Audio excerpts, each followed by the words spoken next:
E aí, rapaziada, tudo bem? Novamente aqui um vídeo em que o jogo aconteceu uns 3 dias atrás, foi no sábado, né? E aí, segunda terça-feira que eu tô conseguindo fazer esse vídeo. Eu tava pensando em nem fazer, mas eu quero deixar registrado minha opinião. Acho que nem vai ter visualização mesmo, então não vou falar nada, vou direto para minha opinião. Seguinte, o Sport entra com uma escalação sem centroavantes, tá?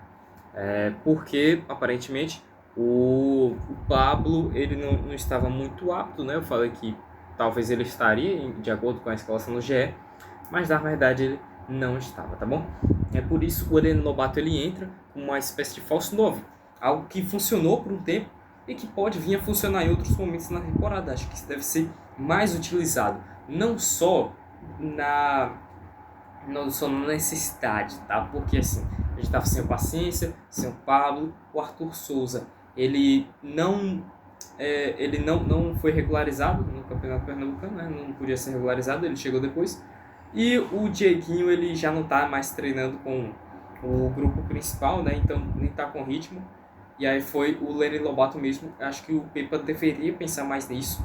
Tudo bem que chega um momento do jogo que isso se expirou, a marcação do Retrô aprendeu o estilo de jogo do ataque do Sport, até que chegou um momento que, enfim, já não estava mais dando muito certo, tá? Enfim, sobre algumas coisas individuais sobre o elenco, cara, Hereda foi um monstro no primeiro tempo, no segundo, junto com todo o time, decaiu de nível bastante. O João Silva não fez um jogo bom, aí contra o Retrô. O Chico um pouco melhor. O Igor Carius, cara,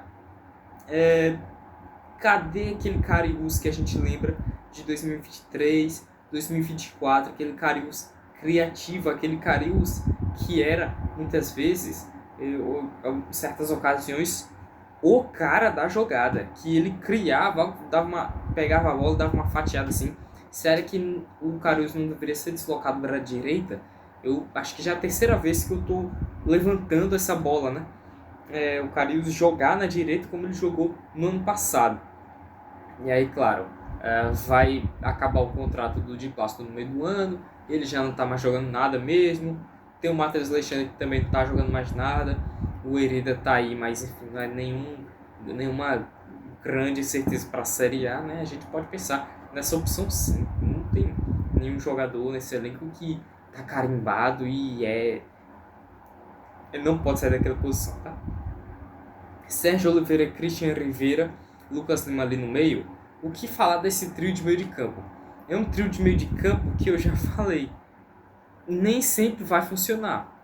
Contra o Retrô funcionou, o Sport conseguiu desde o início pôr pressão no Retrô e tudo mais, fez tudo isso.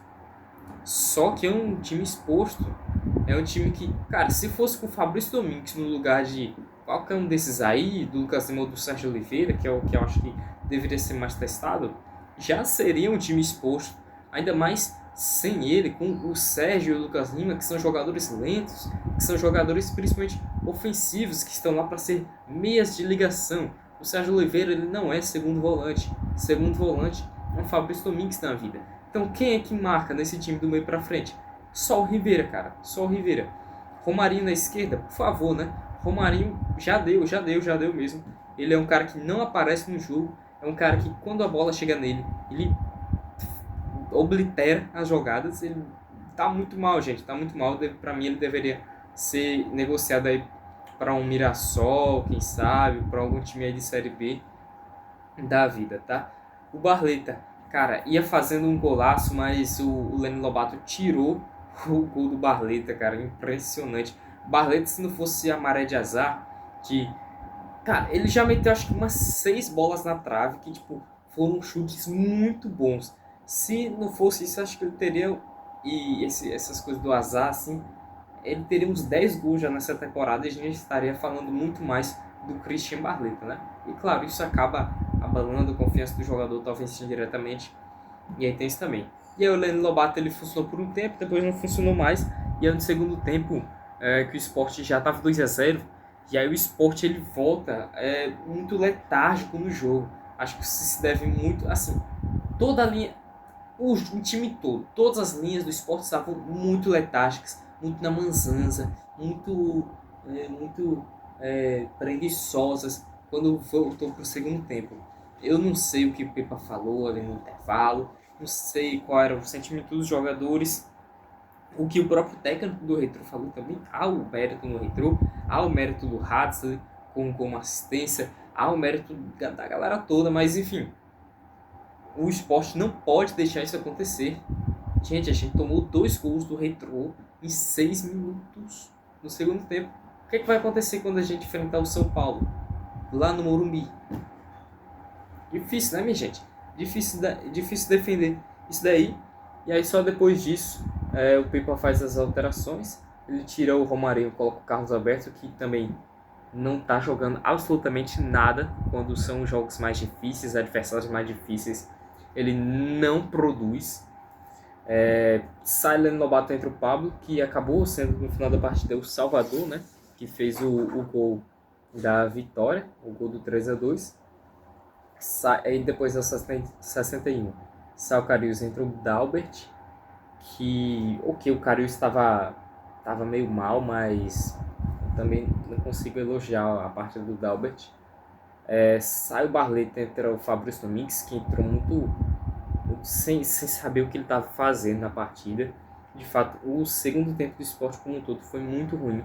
Sai também o Sérgio Oliveira, entra o Gustavo Maia, que também precisa melhorar, viu, amigo? E aí acho que a crítica maior dessa partida, a análise maior, fica na questão tática. O que é que esse time quer taticamente? A própria construção dos gols do Sport não foram construções muito boas. Foi um gol ali que foi uma jogada ensaiada ali, que foi uma boa... A criação foi boa, mas ali você também tem a questão da lerdez da marcação do Retrô. Entra o Leno Lobato livraço na área, e aí tipo, ele nem cabeceia, a bola bate no ombro dele, e aí desvia no jogador, o tal do Franco aqui, olha, o jogador do Retrô, e aí entrega o contra e tal, 1-0 para o Sport. Depois você tem 2-0 numa jogada em que o Karius ele cavou um pênalti, e aí ele é bom nesse sentido, ele já fez isso várias vezes. Cavou um pênaltizinho, o Lucas Lima bateu com classe. Não fez nenhum grande jogo o Lucas Lima, mas marcou o gol, né? E aí o terceiro gol, ele sai numa jogada bizarríssima. O terceiro gol do Sport sai numa jogada bizarríssima, de um latereio, que aí o pessoal todo do Retrô, acho que até o Pablo em si, ele tá pensando como foi que ele fez aquele gol. Porque, assim, ele gira o corpo de uma forma perfeita, assim, e aí ele, cara, parece que ele colocou aquela bola na rede com o pensamento dele. É impressionante, eu fiquei assustado. Mas é isso, gente. É isso daí. Quarta-feira a gente joga contra o Altos. Amanhã, né? Eu quero o time todo reserva. Todo. Se precisar, me coloca de jogador ali para jogar esse jogo contra o Altos. Porque tem que estar o time todo titular contra o Morumbi, cara. É isso que eu acho que deveria ser feito, né? E aí vamos ver o que o Pepa vai fazer na semana para conseguir passar pelo meio de campo do São Paulo, que tá, enfim, é um meio de campo com o Lucas Moura, com o Oscar, e ver como é que o Sport vai se defender. É complicado isso daí. Se o Sport não aprender a se defender bem assim, vai sofrer muito, vai levar muitos gols aí nessa Série A. E também não é nem como se o time fosse muito propositivo e que, enfim, deixa espaços, mas tem um baita ataque. Não, também não é isso. O ataque, ele também não é unanimidade, não é nenhuma segurança ofensiva no time. Eu fico com a sensação de que a Série A já vai começar e a gente não construiu muita coisa. Eu tive muito essa sensação no ano passado com o Mariano Souza. Você vê que a minha raiva com o Mariano Souza, ela era maior. Tanto maior, na verdade. Mas é isso daí. Tem gente aí falando que Pepa devia sair e tal. Eu acho que as críticas iriam pesar muito mais se o Pablo não tivesse salvado ali no finalzinho. Mas, mesmo assim, é preocupante. deixarei esperar pelo menos um mês aí de Série A, um mês ou um mês e meio, ver o que acontece. Porque tem que ser o time foi o Pepa que criou, o time foi o Pepa que pediu, tá? E querendo ou não, o time ainda está se entrosando, ainda está criando encaixe, e espero que esse encaixe venha logo, tá? É claro que não são tantos os times na Série A, mesmo os com bom elenco e tal, que estão jogando um bom futebol. Por exemplo, o Grêmio tá péssimo. Na verdade, acho que o Grêmio até venceu o Gaúcho, mas nem foi de uma forma tão boa assim. Enfim, outros times aí, o próprio Palmeiras não tá mostrando a força que o time tem do Palmeiras. Mas é isso daí. Série A é outro vídeo. Muito obrigado. Até mais.